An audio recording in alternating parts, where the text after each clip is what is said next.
So this talk is on the basics of tubular reabsorption in the kidneys. This is the fourth part of the urinary system lectures. So the picture shown is that of a nephron. That is a basic structural unit in a kidney.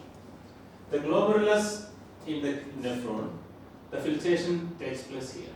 When blood is passing through the glomerulus, a part of it is filtered into the Bowman's capsular space.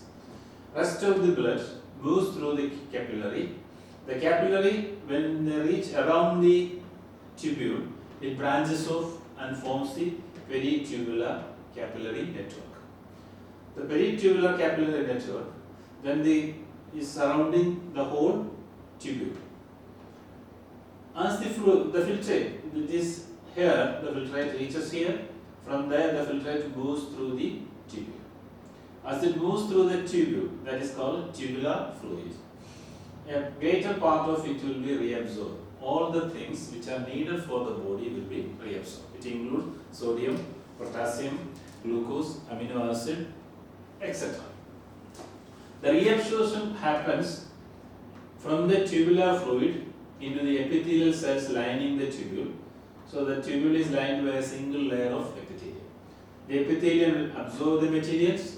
From the epithelial cells, the materials moves into the interstitial space, the space between the tubule and the peritubular capillaries.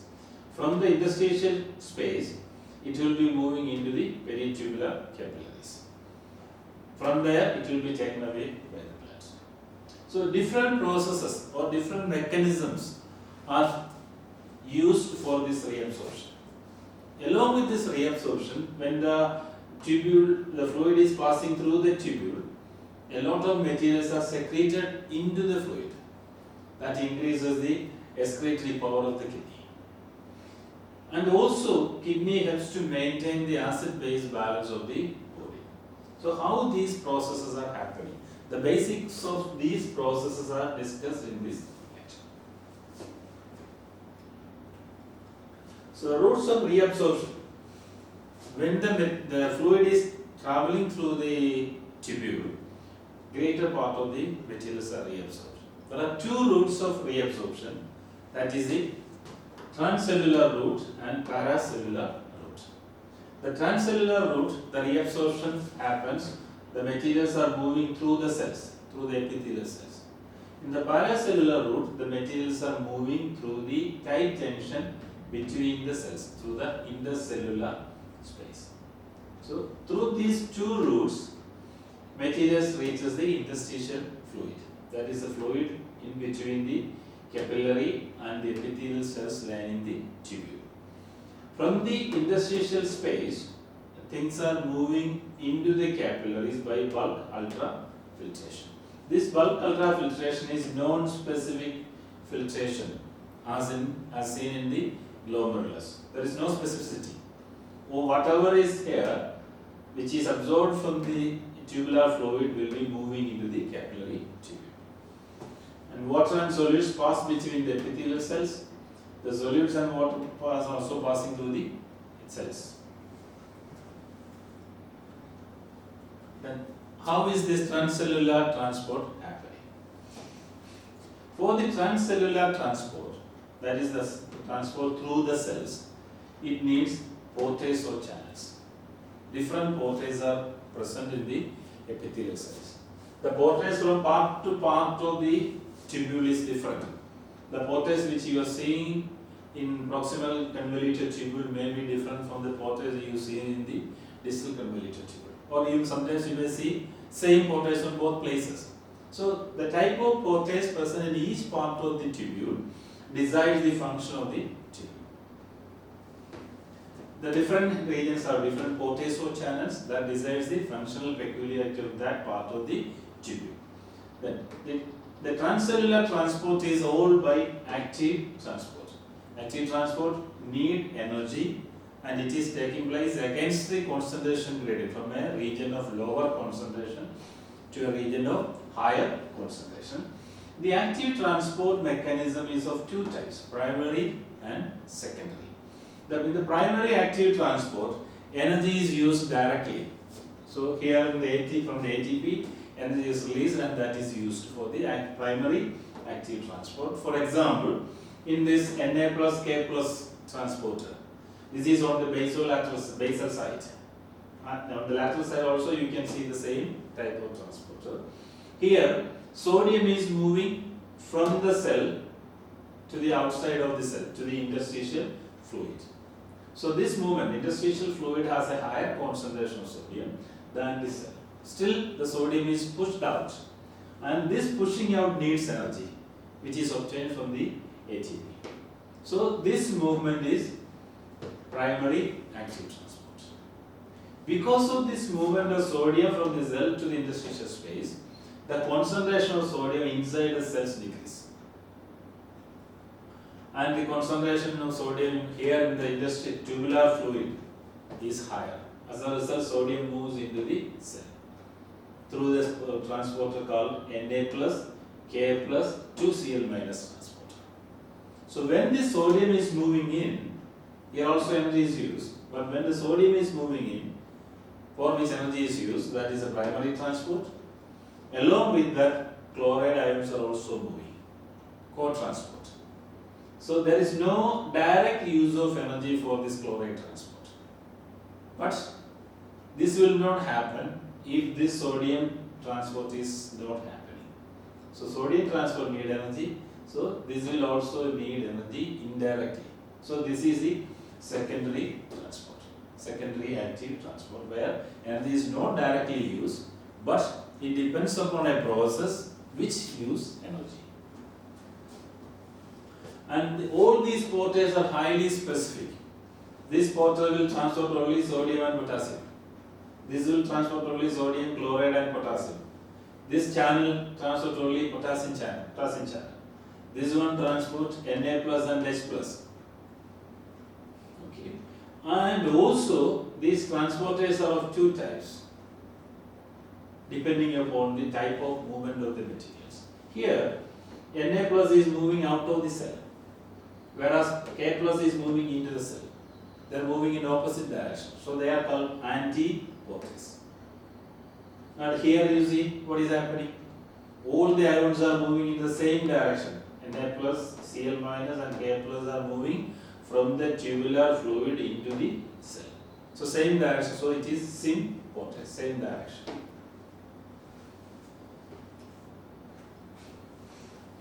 Then, by this active and passive transport, materials reaches the interstitial fluid.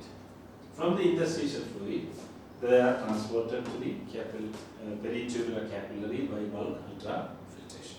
So what are the forces or factors affecting this bulk ultrafiltration? This is passive movement.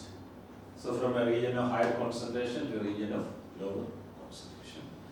And you know that the blood in this tubule, the tubular capillary, is coming from the glomerulus.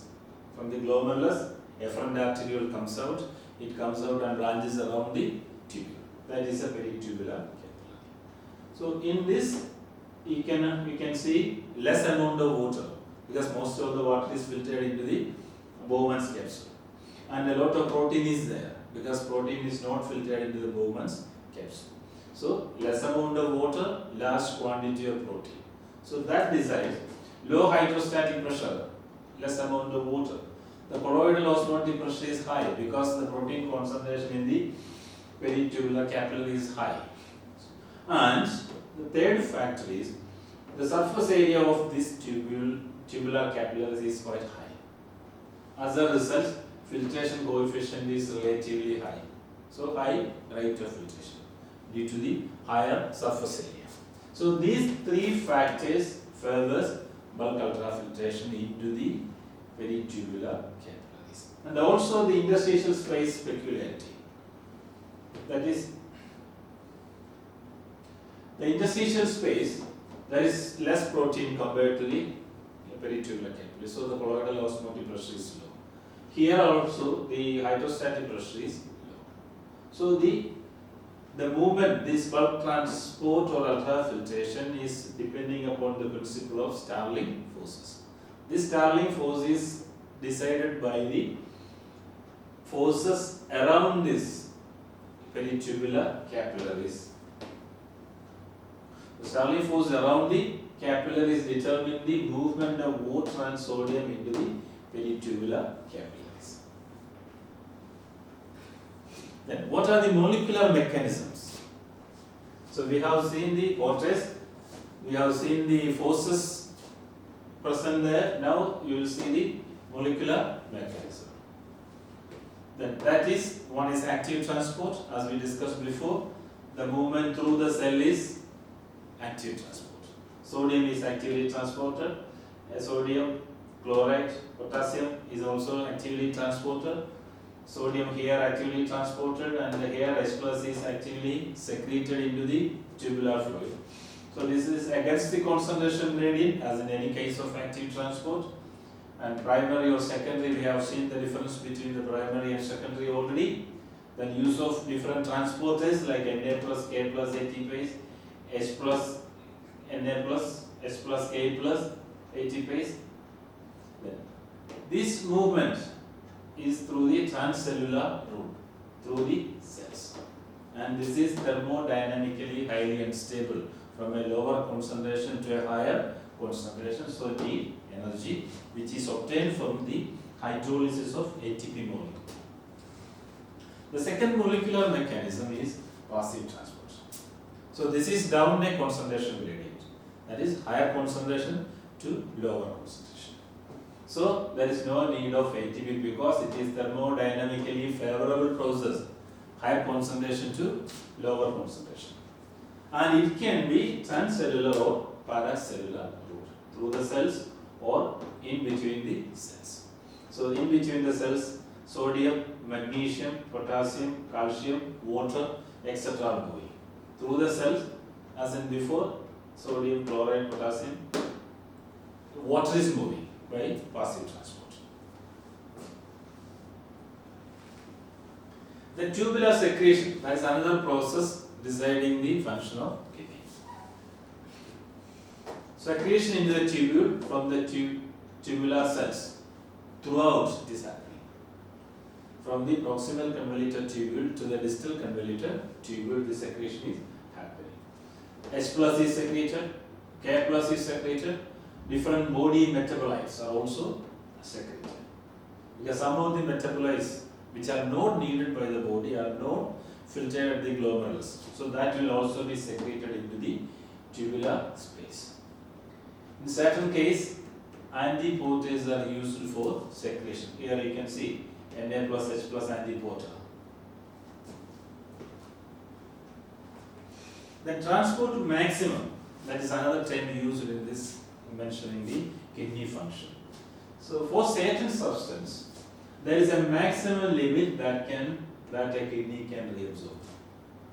So that is a maximum amount our kidney can reabsorb. If that material is present above that limit, what will happen? That will be excreted through the urine.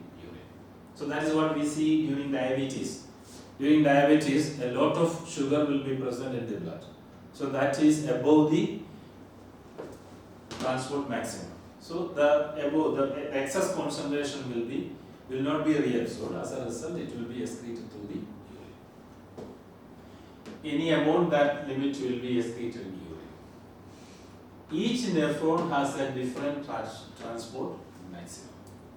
So for the same substance, each nephron have a different transport maximum.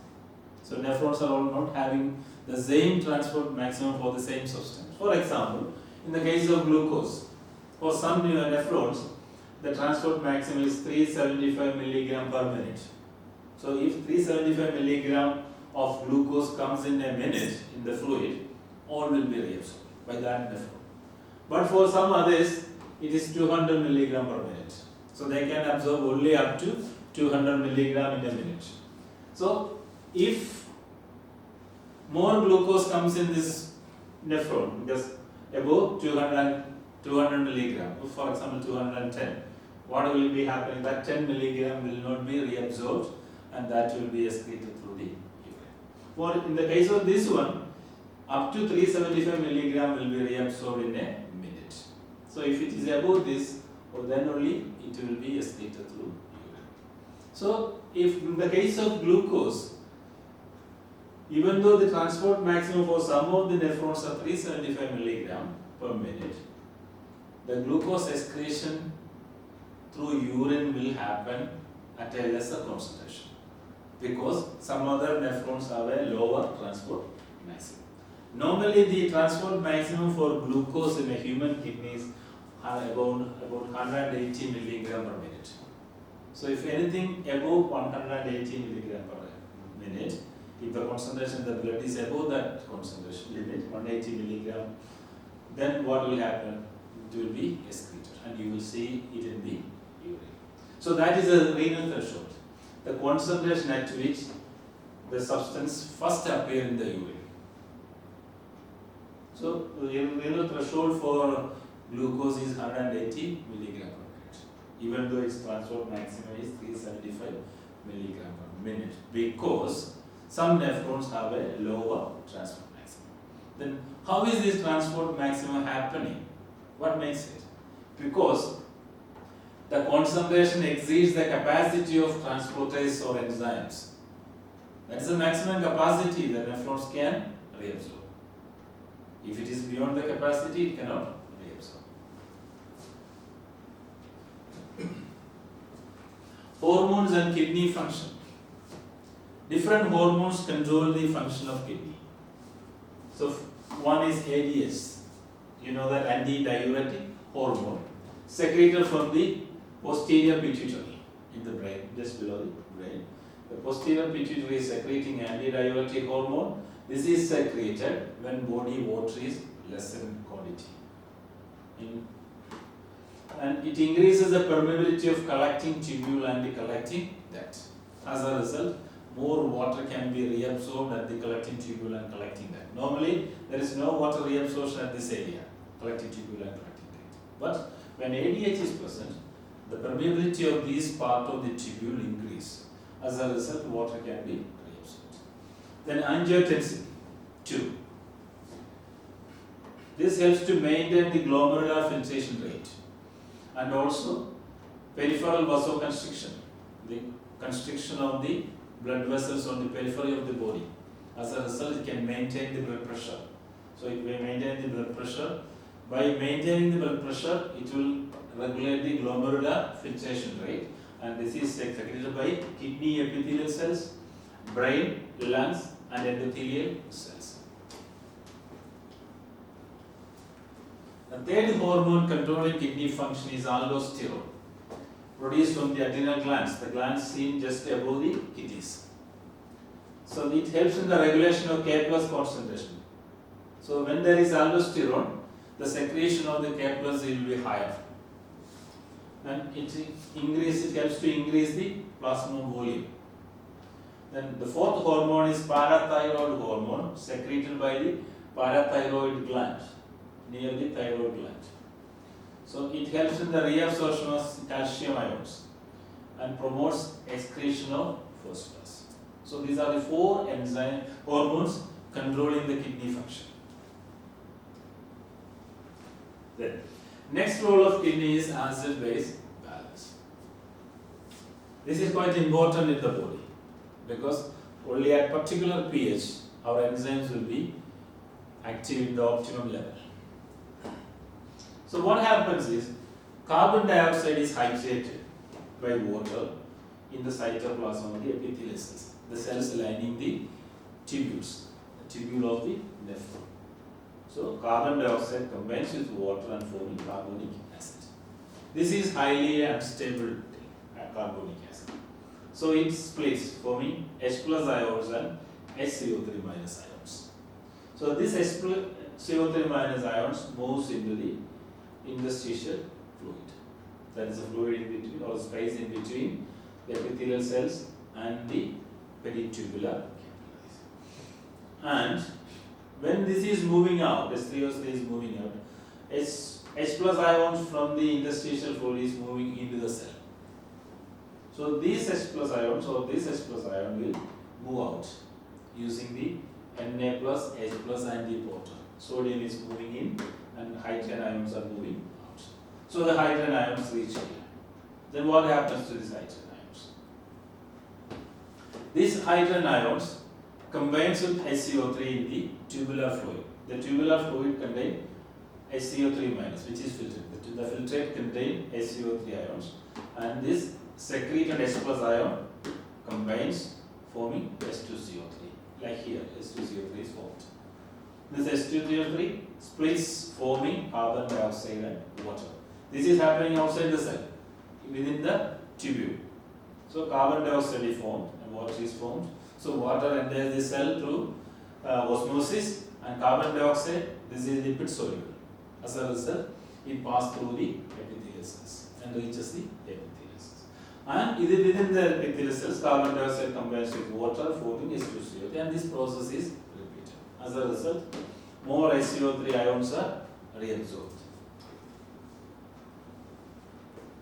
So two chemical buffer systems act in the kidneys or in the body to maintain the acid-base balance. They are bicarbonate system and phosphate system. In the bicarbonate system, hydrochloric acid combines with, this happens in the extracellular space outside the cell. Hydrochloric acid combines with NaCO3, forming H2CO3 and NaCl. This H2CO3 combines with this NaOH alkali, forming NaCO3 and water. So this is the system of acid is removed, alkali is removed, depending upon the necessity. So this is a happening at the outside the cell extracellular buffering system, and it is weak but enough for maintaining the extracellular acid-base balance, because lungs are also involved in this. Then phosphate system, that is happening in the cells, intracellular buffer system. So here HCl combines with Na2H3O4, forming NaH2PO4 and NaCl. This NaH2PO4 combines with sodium hydroxide and alkali, forming Na2H3O4 and H2O. This is intracellular, it's quite important, maintaining the acid-base balance inside the cells. So now we have discussed most of the basic process happening in the reabsorption process in kidneys. So all these process happens at different part of the kidney tubule, and finally it decides what is excreted through the kidneys. And what excreted through kidney forms the urine, and it will go through the as urine.